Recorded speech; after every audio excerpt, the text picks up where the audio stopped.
निकाय चुनाव में सपा में कलह, प्रत्याशी ने छोड़ा मैदान तो कहीं गठबंधन में आई दरार।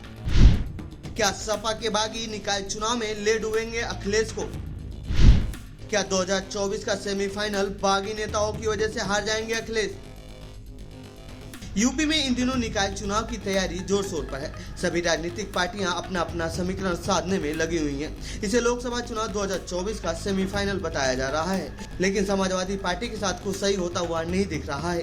यूपी विधानसभा 2022 में आरएलडी और सपा के बीच गठबंधन हुआ था, लेकिन इस निकाय चुनाव की वजह से वह खतरे में नजर आ रहा है। तो वहीं दूसरी तरफ टिकट मिलने के बावजूद भी उम्मीदवार मैदान छोड़कर दूसरे पार्टी का दामन थाम रहे हैं। तो कई जगहों पर सपा विधायकों की अनदेखी भी सामने आई है। कुछ इसी तरह का बगावत सपा में 2022 के विधानसभा चुनाव में दिखने को मिला था, जिसकी वजह से अखिलेश को मात खानी पड़ी थी।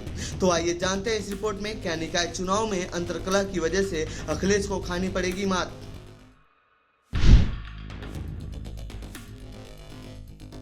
समाजवादी पार्टी यूं तो नगर निगम के मेयर चुनाव में पूरे दमखम के साथ मैदान में उतरने का दावा कर रही है, लेकिन पार्टी के अंदर कुछ सही नहीं हो रहा है, क्योंकि कोई प्रत्याशी ने अपने कदम खींच लिए तो किसी ने पाला बदल लिया। इसमें सबसे पहला नाम आता है शाहजहांपुर नगर निगम से पूर्व मंत्री राममूर्ति वर्मा की बहू अर्चना वर्मा चुनाव लड़ रही है।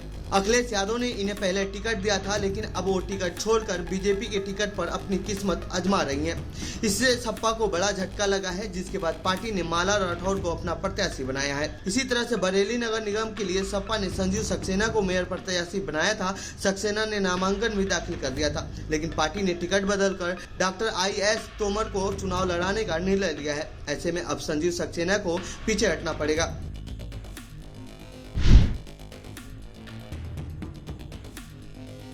नगर निगम चुनाव में जहां बीजेपी चुनावी रैलियां शुरू कर चुकी है, तो वहीं दूसरी तरफ अब भी सपा में उहापोह की स्थिति बनी हुई है। झांसी और गाजियाबाद की मेयर सीट पर सपा ने कैंडिडेट बदल दिए हैं। झांसी सीट से पार्टी ने पहले डॉक्टर रघुवीर चौधरी को उम्मीदवार बनाया था, लेकिन पार्टी ने बाद में उन्हीं की जगह पर सतीश जतारिया को अपना प्रत्याशी बना दिया है। इसी तरह से सपा के गाजियाबाद सीट पर पहले नीलम गर्ग को प्रत्याशी बनाया गया था, लेकिन बाद में पार्टी ने गर्ग की जगह पर पूनम यादव को उम्मीदवार बना दिया है।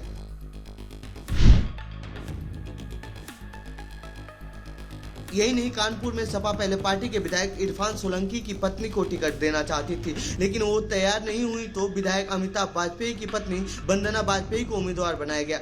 मेरठ में सपा ने अपने विधायक अतुल प्रधान की पत्नी को प्रत्याशी बनाया है, जिसे लेकर पार्टी के स्थानीय मुस्लिम विधायक नाराज हो गए हैं। सहारनपुर में सपा को प्रत्याशी तलाशने में काफी मशक्कत करनी पड़ी। रायबरेली नगर पालिका सीट पर सपा ने मनोज पांडे की मर्जी से पारसनाथ को प्रत्याशी बनाया, तो मोहम्मद इलियास उर्फ मनी समेत कई नेताओं ने पार्टी को अलविदा कह दिया। मनी ने कांग्रेस का दामन थाम लिया, जिसके बाद सपा के लिए रायबरेली सीट जीत पाना मुश्किल है।